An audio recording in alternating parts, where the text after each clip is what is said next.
ओम गंग गणपतये नमो नमः। श्री सिद्धि विनायक नमो नमः। अष्ट विनायक नमो नमः। गणपति बप्पा मोरया।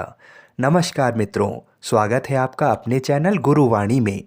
प्रत्येक मास के दोनों पक्षों की चतुर्थी तिथि को गणेश जी का पूजन किया जाता है और भगवान गणेश की कृपा प्राप्त होती है। शुक्ल पक्ष की चतुर्थी को विनायकी चतुर्थी और कृष्ण पक्ष की चतुर्थी को संकष्टी चतुर्थी कहा जाता है। वर्ष 2023 में वैशाख मास के कृष्ण पक्ष की संकष्टी चतुर्थी का व्रत 9 अप्रैल दिन रविवार को रखा जाएगा।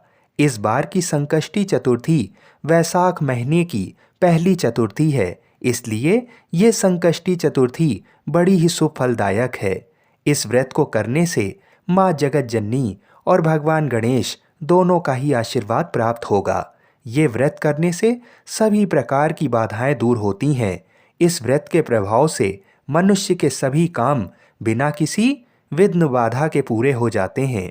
भक्तों को गणेश जी की कृपा से सारे सुख प्राप्त होते हैं और रविवार को अगर संकष्टी गणेश चौथ का व्रत पड़ता है तो इस दिन गणेश जी की पूजा करने से सूर्य देव भी प्रसन्न होकर अपने भक्तों को सभी सुख संपत्ति और उन्नति प्रदान करते हैं और शनि की साढ़े साती और ढैया के कष्टों से भी मुक्ति मिलती है। वैशाख कृष्ण पक्ष चतुर्थी के दिन विकट नामक गणेश जी की पूजा करनी चाहिए। ये व्रत संकट नाशक है। इस व्रत को करने से जिन स्त्रियों को संतान प्राप्ति में बाधा आ रही है उन्हें भी गुणवान संतान की प्राप्ति होती है। गणेश जी की पूजा में जो मुख्य पूजन सामग्री लगती है वह है अक्षत, फूल, रोली, चंदन, भोग के लिए लड्डू। गणेश जी को मोदक अत्यधिक प्रिय हैं, इसलिए मोदक का भोग अवश्य लगाएं। गणेश जी की पूजा में पंचमेवा, पान, सुपारी, लौंग, इलायची, गुड़ तथा पंचामृत का अवश्य प्रयोग करें। पंचामृत कच्चे दूध, दही, शहद, शक्कर और घी से बनाएं। इस दिन सुबह जल्दी उठकर भगवान गणेश जी का ध्यान करके सफ़ेद या हल्के पीले रंग के वस्त्र धारण करें। लाल रंग के वस्त्र पहनना भी अति शुभ होता है। काले नीले वस्त्र भूल कर भी ना पहने। गणेश जी की प्रतिमा के सामने घी का दीपक प्रज्वलित कर व्रत का संकल्प करें और धूप, दीप, नैवेद्य, अक्षत, फूल से विधि विधान से गणेश जी की पूजा करें। गणेश जी की पूजा में दूर्वा का भी प्रयोग अवश्य करें और गणेश जी के सिद्ध मंत्रों से गणेश जी की पूजा करें, जैसे ओम श्री गणेशाय नमः और ओम गंग गणपतये नमः। इस दिन पूरा परिवार विधि विधान से गणेश जी की सुंदर सुंदर सुगंधित फूलों से पूजा पाठ करें। भगवान को घर पर बनाकर कई तरह के पकवानों का भोग लगाएं और गणेश जी की कथा को सुनें और गणेश चालीसा का पाठ करें।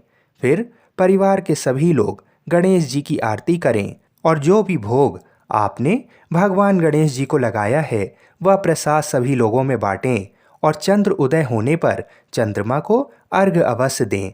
जब आप चंद्रमा को अर्घ्य देते हैं तभी आपका व्रत पूर्ण माना जाता है। अगले दिन किसी भी मंदिर में जाकर किसी भी ब्राह्मण को दान, दक्षिणा, वस्त्र आदि देकर उनका आशीर्वाद अवश्य ले आएं। अब पंचांग के अनुसार जान लेते हैं कि चतुर्थी तिथि कितने बजे से लेकर कितने बजे तक है। चतुर्थी तिथि 9 अप्रैल को सुबह 9:37 से प्रारंभ होगी और अगले दिन 10 अप्रैल को सुबह 8:38 तक रहेगी। संकष्टी गणेश चौथ के व्रत में उदया तिथि को ना देखकर शाम के समय चंद्रोदय के समय चौथ तिथि को देखा जाता है, इसलिए 9 तारीख को सूर्यास्त के बाद चतुर्थी तिथि 9 तारीख को होने के कारण 9 अप्रैल को संकष्टी गणेश चौथ का व्रत रखना ही शास्त्र अनुसार सर्वोत्तम रहेगा। इस दिन चौथ माता की पूजा करने का भी बड़ा विधान है। 9 अप्रैल को सूर्योदय सुबह 6:13 पर होगा और सूर्यास्त शाम 6:46 पर होगा। इस दिन चंद्रोदय रात 9:57 पर होगा और चंद्रास्त सुबह 8:07 पर होगा। 9 अप्रैल को राहु काल शाम 5:12 से प्रारंभ होगा और शाम 6:47 तक रहेगा। सूर्यास्त के समय प्रदोष काल में गणेश जी की पूजा करना सर्वोत्तम रहता है।